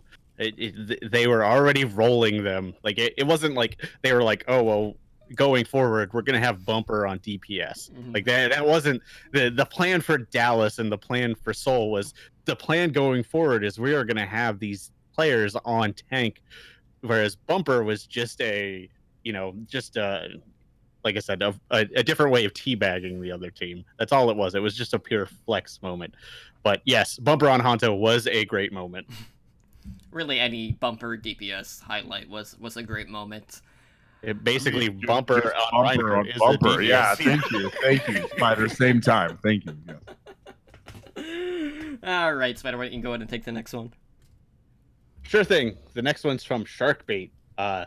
Slambo having to miss the first episode due to Baby Watch, and getting several of the creators together for the mid-season panels was fantastic too. I'm hoping to see them return next year. So Slambo was on episode 0, but then he had a baby, and that changes things, doesn't it? I had a baby. Yeah, no, and that baby, I showed on camera tonight. She's now 2 years old, so that is nuts. So, just for the record. So for those keeping up, that would mean that our 2-year anniversary was a couple of weeks ago. Just so we're clear. Yeah, because we were definitely counting down the days. Yep. Yeah, we were just like, okay, she's due any day now. Okay, what's gonna be the episode that Slambo has to miss? And sure enough, it was the inaugural episode. Yeah, and then getting all those people together, that's an effort that's definitely for our maestro, the guy that's behind the orchestra doing this with his hands, totally drunk himself. His effort, his organization to do those kind of things. So again, you're welcome. I will say too, like doing those mid-season panels this year was kind of a learn as I go type thing. Obviously, having as many people involved probably not going to be the plan of attack for the next panel, because that was a lot of voices to kind of all put in one room. Like, I know some people definitely struggle with that aspect. So when we do bring them back, which they are coming back, guys, probably, I don't know if we'll do we'll split it up based on division and kind of like do it like an overview of like moves like during the off season and kind of like grade like the moves there. But I would imagine when we do bring them back, I would expect 5 or 6 people on the panels, and we'll split it on that front. But they will be coming back absolutely. You didn't even mention the most impressive part of it was that you found all 4 of the Florida Mayhem fans, got them on the panel. Like that to, like when I was on my panel, I was like, wait, like we're actually outnumbered by Florida fans. Like, what the hell is going on here? But from someone who was on the panel, 7 people might be a little excessive, but they were a lot of fun. And I obviously listened to the other panel, and I really enjoyed it. So I do hope that they come back, and they will next year. But our next response is from Lemon Anzu, who says, Totem's highs and lows on the solar coaster. Oh man. That was just not my highs and lows. That was also my soulmate Slambo. Slambo was on that with me. He knows all about that, more so than some others. And Lemon also says, love the idea of the one-off Christmas episode, which, was like it was a network special. We did release it on our other platforms, but during the holiday season, I've never been one to be like, okay, like, let's take, like, X amount of time off. Like, I like to keep busy with the podcast, and I know how many people travel. I know how many people are just looking for something to listen to, either, on their commute or, if they're flying out. And, it was just something completely different from the norm. And, I mean, to be honest, like, for me, that was one of the funner episodes to really piece together, like coming up with a format that works, getting everyone on the network involved, and I would absolutely love to do something similar for Christmas this year for our network as well. So I'm glad people enjoyed it. It was definitely unique, and it was kind of bittersweet with the. I'm trying to remember what segments we did. I know we did one of the stories. We did the letters to Santa. The letters to Santa was really good because we got to vent our frustrations in a total backhanded way. Wow. Yeah, I remember it was like, dear Santa, all I want for Christmas this year is for goddamn replay review, or Yeah, like, exactly. I love that. Yeah, so look forward to that back as well as the mid-season panels and all of that. But, we do have a message that was sent in earlier from one of our regulars who happens to be here in chat. So, Slambo, why don't you take the next one? All right. From Kasha, not really an Overwatch League Network moment exactly. When I first got into podcasts right before the Dallas homestand, I popped in Overwatch in the search bar, and Overwatch League Network was the first thing Spotify gave me. God, I can read tonight. It's great. The show really opened my eyes to the entertainment, the news, and the community as a whole. Thanks for everything you guys do, and I hope you'll continue for a long time to come. What a nice message. It's just a nice thought. I mean, Thank you. it's like literally the small things that propel us forward, little moments like that. So heck yeah, I'm glad we were in the right place at the right time. Yeah, and I will say too, like Spotify still is fairly new in the podcast scene, so it always makes me feel really good in regards to knowing that we were able to get that sort of visibility on a newer platform. Because it shows that our search features are actually working. Heck yeah. And we greatly appreciate Kasha for all of the support. Week after week, like Kasha's here like pretty much every night we're recording every week, which is always great to see one of our regular listeners. So we greatly appreciate all of that, and thank you for all of your support over the years. So outside of that, we also got some messages over on Twitter from some of the other podcasters as well. So we got a response from the Omnic Weekly, who says, a massive congratulations to our friends Overwatch League Network for reaching episode 100. No easy feat, especially when it's not even the first show by Tumblely Drunk to reach that landmark. So, this is the second show on our network. Hitting the 100, obviously, Heroes Never Die, which was the first podcast that, I did, that hit that mark earlier. That one's getting close to 200 at this point. It's still going to be a couple of months before we hit that, but man, it's just crazy because you look back at the Overwatch scene and just how much the landscape is kind of shifted. There was a time when there weren't a ton of like esports podcasts in the Overwatch scene, or if there were, like it was primarily just like High Noon. That was it. And then that was it. And then we kind of came in. And then, we had, like, Overwatch League Recap pop in. We had a lot of these other ones pop in. And then going into the second season, that's when we started to see, like, team-specific podcasts popping up, which, some are still going, some have kind of, like, bit the dust. But, like, we've seen the introduction of, like, game shows. We've seen Fantasy Overwatch League podcasts pop up. So we have seen, basically, the landscape of Overwatch podcasts really grow and expand into, like, other subgenres within the genre itself, which is just so crazy to think about. And based on the amount of commitment that I've seen with like Fantasy Overwatch League, I would not be surprised if OWL by the numbers will be able to do the same, especially knowing like I know Ed Ramsey and I aren't going anywhere on the fantasy front, so I'm not too worried there. But I'm looking forward to, BlizzCon. I'll see D, who is on the Omnic Weekly, because he'll be on the panel, so looking forward to seeing him. But, we got a couple of other podcasters as well who shouted us out over on Twitter. So, Spider, why don't you go ahead and let us know what Malty has to say. Yeah, the next one's from Multizord, Slambo's former co-host over at the Cavalry, and he did many other shows. He just says, I just want to say that it's so exciting to see you guys hit this milestone. Glad you're keeping at it, and here's to 100 more. Thank you, Multizord. I know you've obviously done a lot of podcasts, so that means a lot to me. I'm sure, Slambo, it means even more to you as your former Zord co-host. Yeah. No, man. I mean, this is my kind of, and I definitely did far less episodes here for Overwatch League Network, not just from the Abyss, but from also stepping down. But I hit 100 episodes as well with the Cavalry. That was a huge milestone for that podcast. And again, like I was thinking, Totem, as you were speaking, that is how it was. We were kind of like on the forefront of this whole world. It was kind of like we were figuring out what our subgenre was, and I reflect back, and people say, "Well, what was the Cavalry?" And I was like, "It was kind of a comedy news show. Like it wasn't just a news show. Like we tried to really have like bits and fun and characters. We promoted, really to go Dad Joke Dojo and the Church of Kaplan." Praise him.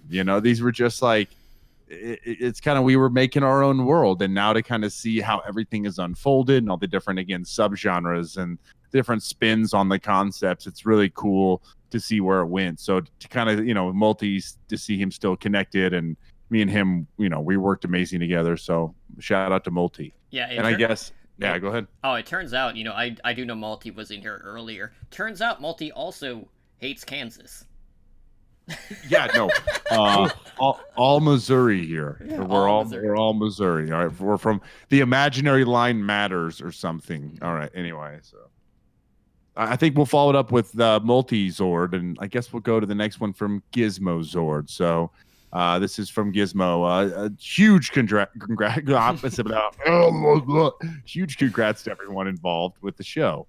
100 episodes is a huge accomplishment, and I'm serious. Like I'm not even drunk. I'm just terrible at talking. So that was very nice of you, Gizmo. Thank you very much for the kind words. And yeah, man, another Zord. Look at us. We're still around. Part of me just truly wants to believe that that's just coming from all of that time spent in the abyss. That it's just like deteriorating my brain. Like your voice box to the point where like you're not able to actually put together words. The abyss.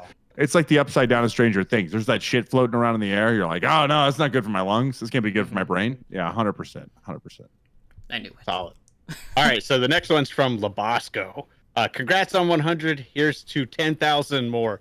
Okay, but I don't know if you've done the math on 10,000. A lot of work. But we'll probably be dead by then. Yeah. Yeah. But thank you nonetheless. We will try. You'll probably need a Ouija board by episode 3,000. It says OWL episode 999,000. Maybe that's what I was missing. I was missing a Ouija board to try to communicate into the abyss. That would have got a hold of me. That probably would have gotten a hold of that would have a lot worked, quicker. A lot of confusing messages I got in the abyss, though. I thought people were like talking to me. It was their aunt. It was their uncle. My bad. My bad to all those people. Yes, Emma was just skipping a line in front of all the other spirits on that front. And, I will say this to Labasco. It's funny. Labasco lives in I'm pretty sure he lives in the northwest suburbs, if I'm not mistaken, of Chicago. He lives, probably within 20 minutes from me. And the first time I'm going to meet Labasco, it's going to be at BlizzCon this year. Wow. And it's just one of those things. That is nerd culture. It's nerd culture. It's just 100%. One of those things when I see him, I'm just going to tell him up front, I am going to yell at you about that. What the hell, man? But, what a small world, knowing, how close some podcasts are to one another. I mean, heck, obviously all the Zords were all in Missouri. So... and, speaking of Labasco, he's also on Push a Point, who was the other ones who shouted us out over on Twitter. So, Slambo, why don't you round this one out? Man, this is the toughest one, guys. Let's see if I can sound it out. All right, guys, I need a little bit of time. From Push the Point, as Totem mentioned, our boys. You made it. that was it, actually. Okay, I got it. Effing nailed it. Nice. Woo!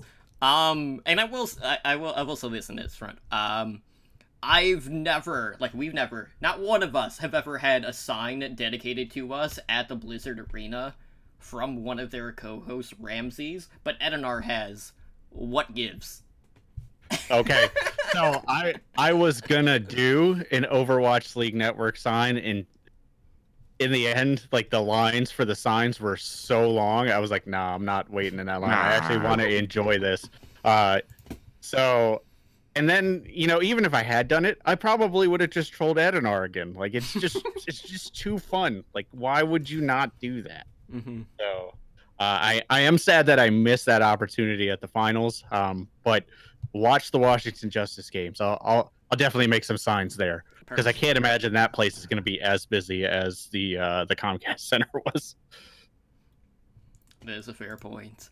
But with that being said, it's really crazy to think like we started initially as in Overwatch esports podcast, and at the time, this was still when like Apex was still going on. There was no Contenders Korea. It was Apex, which they kind of played in that arena for the gauntlet, which was awesome to see, going back in Seoul. But like we basically saw like our boys of Runaway like grew up as a team, like go through the highs and lows of being in the toughest region, to seeing them falter in grand finals, to win in grand finals, to getting picked up by Vancouver Titans, to seeing all the Brandon for the league, to going through all the highs and lows of being on the solar coaster.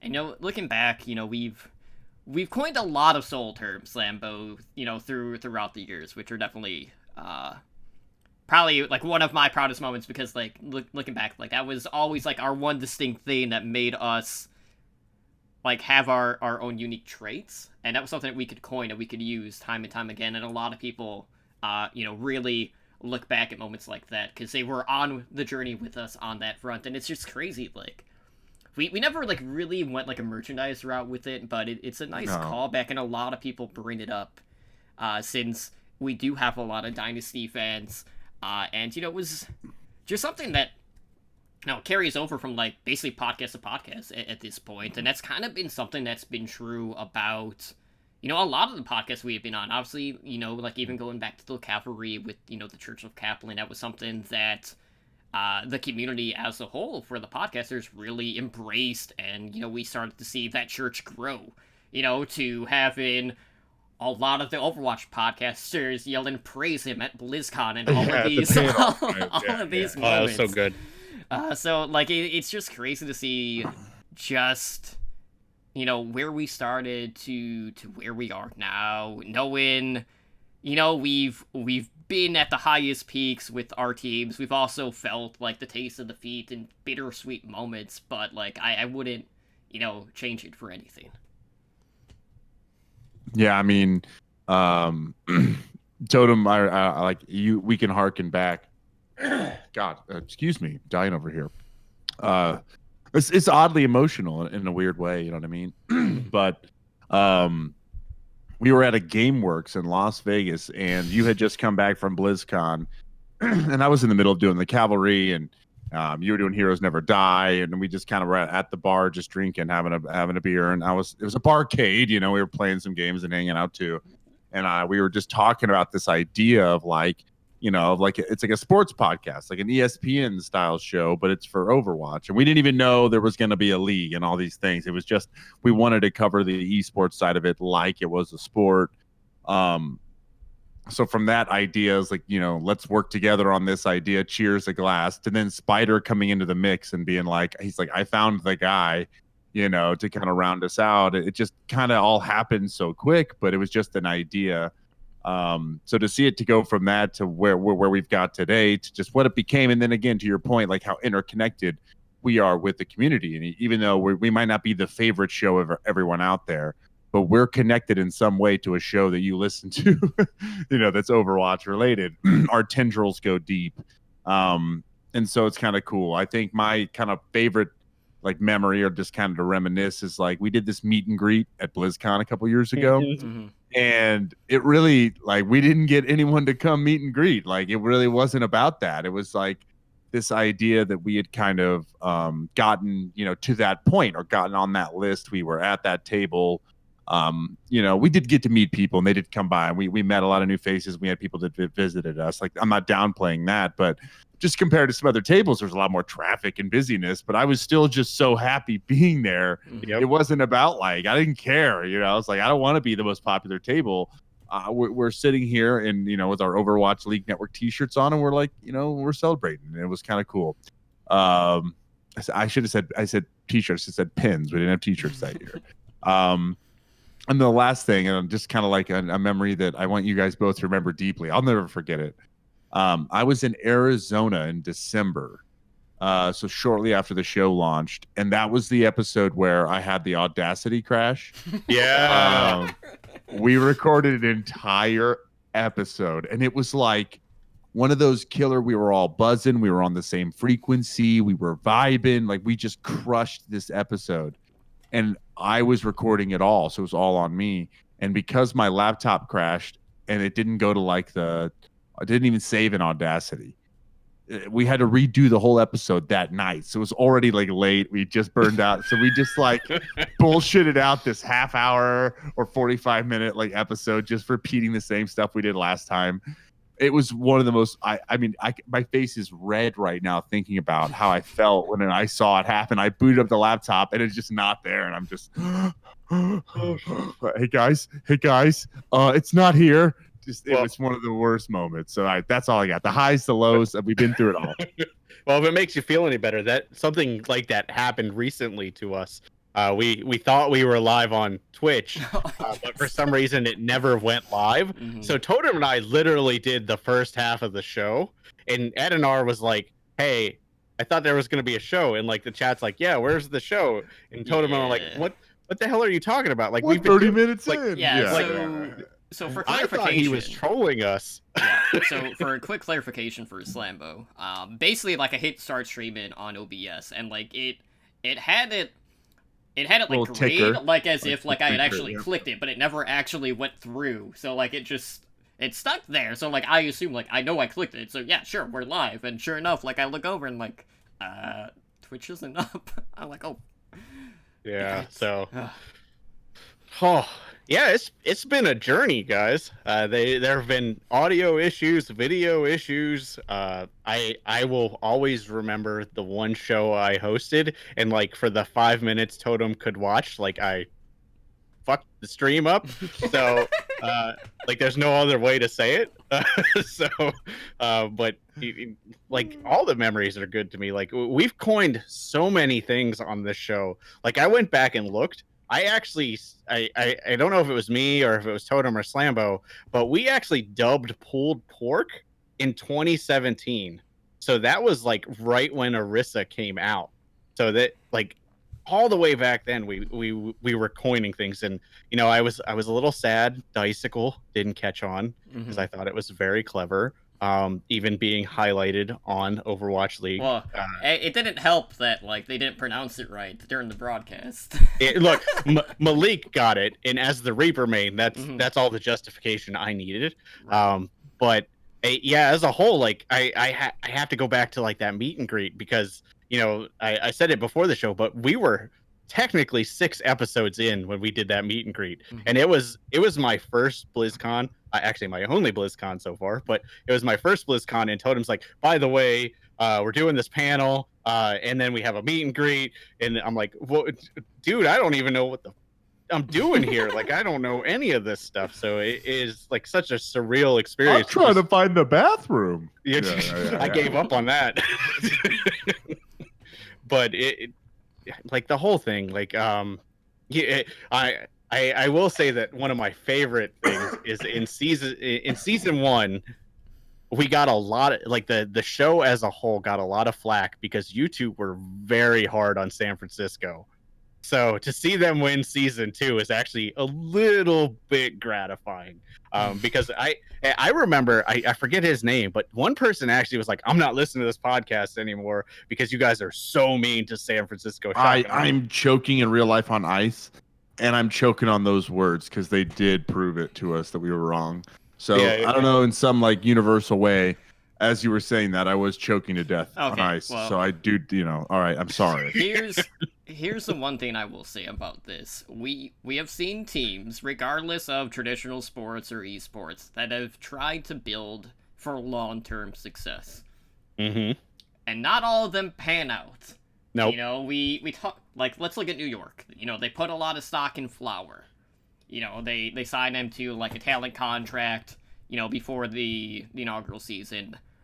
You know, he doesn't really play. He got outshined by Nene on XL2 Academy. He gets promoted to the main roster, and then he just kind of shits the bed, and now he's released. Like, not everyone is going to Oh, I pan out the wasn't way you saying that expect them to. us dumping on the Shock was unwarranted. Right. I just remember that as a standout point because Mhm. I always remember like I was trying to be like the leveling voice for the Shock. I'm like, well, they're not that bad, even though they were really bad in the beginning of season one. Mhm. They were one of the worst teams. The bar obviously was at Shanghai, and then right above that was like San Francisco Shock and Florida Mayhem and like Dallas Fuel. So, it's not unwarranted. But I do remember that. Like, I remember the specific comments of people being like, Mhm. I think there's one or two specific people that were like, I'm so mad that you guys are so hard on the Shock. And I'm like, well, look, we're just being realistic. Like, we want them to do better. It's not like Right. we're personally being like, oh, we hope they fail Yeah, or do we're not. terrible. They're not the Outlaws, so And to your point too, Spider, that always makes me laugh at the fact that like I know there's always going to be a couple of people that are going to have those sort of comments, but like we never get that from like the Outlaw side of things. We never get it from like the no, Mayhem or the Uprising fans, which are because it's all in really fun. which are really the ones that we tend to poke at the most, just because we got more material to work with on that front. But they're not the vocal minority or majority in this case either. So it's interesting to see kind of like how that pans out over the course of time from season to season. But that was more towards the start, not so much here as of late. so I want to round it off because we're all three together. So I have to bring back the biggest meme for me, which is Forever Third. So uh, Forever Third is back. So I got put into the second position just out of sheer luck of Slambo had real life get in the way. So it I'm back to third, and it just feels right. It feels comfortable here. It's like an old blanket that you lost, and you're just like, I remember this. This is what I'm used to. Love it. Some things will never change around here on that front. But with that being said, I know we are getting to be close to 2 hours at this point. I know it's getting late for old Manbo and Spider, of course. Yep. So, we do have a couple of podcast updates. So for starters, Spider, I know you have a little bit of news, and then I know I have some things that we'll talk about after the fact. We are going to do a giveaway, which I'll talk about here in just a little bit. So let's update you on what is happening currently with the podcast, because obviously right now we are in the off season. There are a lot of podcasts right now talking about like what's the best course of action to take, knowing that there's a good chance that updates might not come as frequently, so there might be a little bit less to talk about. But it's also BlizzCon season, so that can kind of nix some plans as well. So Spider, what's been going on with your front? All right, so I don't really know how to start this because I've been thinking about it for a while now. But I will just take the Band-Aid off quick, and then I will explain it.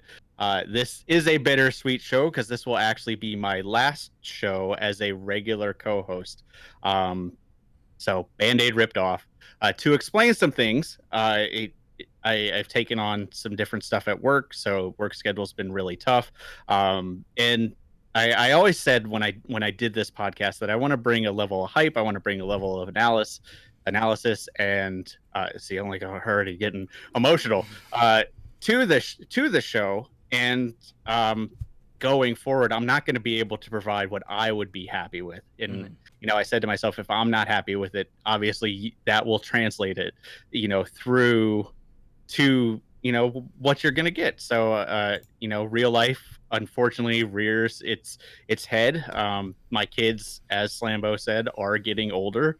They are constantly in things now, so it's just hard to keep up. And while I the love for the game, the love for Overwatch League hasn't diminished, stuff like keeping up with coaching changes, keeping up with roster moves, keeping up with the spice and the drama and stuff. It's hard. Like I found myself in the last couple of months not really being able to enjoy the games and more so having to just breeze through and analyze the games. And as a fan, uh, that's not what I wanted. I wanted to enjoy the games and provide my analysis to you, and I can't do that. So, unfortunately, moving forward, I will not be a regular co-host. But the silver lining is I still plan to do content for the network. I plan to continue doing stuff for the YouTube channel. I actually plan to make that a little more regular. But since it's content that I can make, I can structure, I can fit it in here and there. Like I don't have to keep up, 4 nights a week of Overwatch League. Like I can watch the Dallas game. I can watch, the Justice games and stuff like that. And like I said, I'll still be around. So it is sad that I have to step away, but it was the decision that has long been decided. Like I told Totem 2 months ago that I would be stepping away from the podcast at the end of the season, and 100 episodes I think is the perfect jumping off point. So before I get any more emotional, I think that's where I'm gonna stop. Yeah, well, I love you, Spider. Of course, we greatly appreciate all the work that you put into the network, both, on the YouTube side of things as well as on the podcast. So yeah, it is bittersweet. So in regards to the podcast, well, like, what does that mean moving forward? So, obviously with, Spider, having more on his plate, that does mean that I need to go out and I need to find, someone to step in as a co-host on the show. Who that's going to be right now, I'm not 100% sure. But what I will say is, at least for the next couple of episodes, I would expect, we'll still try to keep things weekly. I'm probably going to reach out to some other Overwatch League podcasters and do a little bit more collaborations. And, we'll kind of go from there and see where things fall. But, we're still planning on doing, a ton of BlizzCon coverage. I will be bringing a mobile recorder with me to BlizzCon, so I know Ed, Ramses, and I will probably be doing a lot of stuff with that over the weekend, and we'll see what sort of content we can get there. We'll see how much drinking there is on that front, because I'm not planning on editing anything from the BlizzCon side of things, so expect banter on that front to be kind of out there, I think would be the best way to put it. But we appreciate everyone sticking with us through the first 100. We appreciate all of the work, that Slambo and Spider have put in. But, we're not just celebrating our 100 episodes, we're also celebrating just how far the Overwatch League has come. And, I do want to do a couple of giveaways for this episode in particular. And, I try to think about, like, what would be, like, the best way of doing this. Like, I know a lot of people like to run, like, Twitter giveaways, but I'm like, I don't want to deal with, like fake accounts and things like that, because I know, like, that's a big problem. So, like, I didn't want to run through something like Gleam. So I was like, okay, what else can we do? And, for me, like, the best thing that we have done to just engage with the community is obviously through Discord. Discord is always popping off. It might be a little bit slower in the off season just because, there's not as much happening, but, a lot of people are talking about the free agency moves.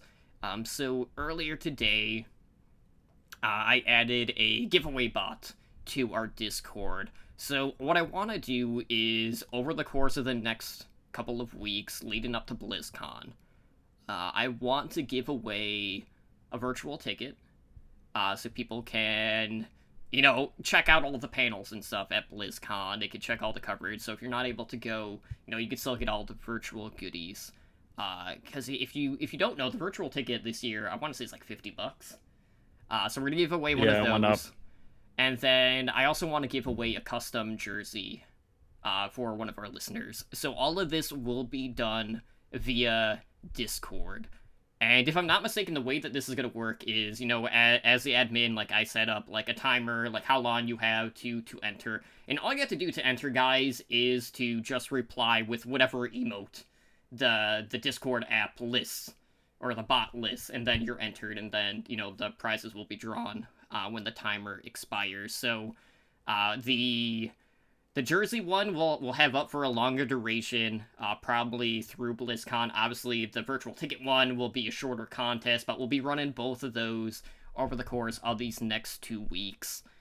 And, I'm looking forward to not just BlizzCon, but, everything that's going to happen on the podcast side there because, we have Calm Before the Storm. We got half of the panel again in regards to Overwatch being representatives from our network, which is, honestly, to me, like, that's still surreal. Like, back to back, like, we have, like, 3 of the 6 hosts. Like, it's just unbelievable. But we will absolutely... is Calm Before the Storm going to get covered by the ticket? Okay, so Kasha, that is a community party. So the panels from Calm Before the Storm will be available on the podcatcher feeds. And it all depends on like how quickly they release the MP3s. It's usually within 24 hours I will have it up on the podcast feed. So I'll send an update. It'll definitely drop when I'm in California. So that's not too much of a worry. But, like, the virtual ticket is more for things just at BlizzCon, not, the community events. Since that is crowdfunded by the community. But, you can check out all the Overwatch, all the Diablo stuff. Maybe we'll get Diablo 4, all the announcements, all of the workshop stuff. There's a ton of stuff with the virtual ticket. Then you get all the... Blizzard gacha game. The Blizzard goodies, like the Illidan Genji skin, which is fantastic. The Tyrande skin for Symmetra, all of that good stuff. But I want to wish everyone luck in the contest, and, I'll post more details in our Discord. But again, it will be done through Discord, which will be at discord.me/OWLN show. Now, with that being said, guys, we are going to close it out for tonight. So, again, I want to thank everyone for joining us tonight on our celebratory episode 100. It's been an absolute blast. And if you guys, want to help us out, one of the best things to do is to leave us a review over on iTunes. We're always looking for insight on how we can improve the show. Maybe with the new season, that will also mean some changes to the structuring. So we'll try to figure out how we're going to do that, because 2020 is incorporating a lot of changes to the Overwatch League, which could also kind of like impact what the podcast scene is going to do on that front. So if you guys want to find more Overwatch content, we do have Overwatch Recall, which is our podcast directory, which we try to update every week. And then every Sunday we do the weekly recall, which lists all of the Overwatch podcast episodes from the prior week. If you would like to support us further, of course, we have, our Twitch channel, which, we stream twice a week at least for the podcast. So you can throw Twitch Prime subs our way, or the $4.99 Tier 1 subs, also greatly appreciated. And then, we have Patreon at patreon.com/OWL Network, where we have tiers starting at just $1 a month, so you too can join the likes of our master and above patrons, Blazing Bob, Brendan, Jay-Z, Owl, and Kesha, in helping our network grow. And one last time, guys, Calm Before the Storm, Halloween night. That is a Blizzard community party. That would be on a Thursday this year. And the Overwatch panel is at 7:30 p.m. Pacific time, hosted by yours truly. And I'll be joined by my network co-hosts of Edinar and Ramses, alongside D from Omnic Weekly and Blevins from High Noon, with the panel being available probably the next day, or, sometime during the weekend on the podcatchers. So if you're going out to BlizzCon, I hope to see you out there. And if you're not out there, definitely download it on either the Overwatch League Network feed, or the Heroes Never Die feed, or the OWL by the Numbers feed, one of the three, or download it on all of them. That works too. But with that being said, Spider, why don't you go ahead and let our listeners know how they can get a hold of us over on social media? Sure. As they said in the Spider-Man Into the Spider-Verse. All right, let's do this one more time. You can reach us via email, contact@owlnshow.com. You can check out our website where we have all the shows and other contents, including articles, www.owlnshow.com. You can find us on Twitter @OWLNShow. Check out our YouTube. We have all the shows there as well, plus various other guides, and soon, hopefully, new content. It is youtube.com/Overwatch League Network. As Toto mentioned, check out our Discord. We're going to have some giveaways, or just come talk to us at discord.me/OWLN show. You can check out our Twitch page if you're listening to the audio recording and would like to see us live. It is twitch.tv/OWLN show. We are a Twitch affiliate, so, just another way to help support the show. We have 2 current shows. This one, which is Overwatch League Network, which airs Mondays at 7 p.m. Pacific. And then also we have the Variety Overwatch show, which will have a lot of content this week, which is Heroes Never Die. And that's Wednesdays at 5 p.m. Pacific. So probably less weird stories by Ed and R this week. So keep an eye out for that one. And then we run host streams throughout the week. So if you can't support us by subscribing, at least hit the follow button so you get notified when we go live. And one more time, patreon.com/OWL Network. Just another way to help support the show. You can find myself at SpiderGD on Twitter. Slambo, where can they find you? You can still find me at Slambo Overwatch over on Twitter, but I need to re-log in on my phone because I'm logged out and I haven't. I was told there would be red staplers and there is not. No, but I will log back into Twitter. Damn it, forgot. We'll see how many of those notifications are from me. Yeah, tagging you. yeah, it's gonna be a problem. Check me out there. Also, just find me in the Discord. Talk to me in the Discord. Best way to talk to me. Absolutely. And as for myself, you could also find me on Twitter at TimberlyDrunkCTR. But with that being said, guys, that will do it for us here tonight on Overwatch League Network, episode 100. Thank you again so much for the 2 years of support, and thank you again for both to Slambo as well as Spider for celebrating this monumental episode. And we'll see what the future holds, but we are not going anywhere, so stay tuned for more, and we hope to see you guys back on Wednesday as you find out if I have progressed farther on Nintendo Switch than I have on my PS4, despite owning Overwatch on PS4 for a lot longer than Switch. So, and you'll hear all about the gyro controls, all that fun stuff, but take care and have a good night. It's been a pleasure, boys. Good night.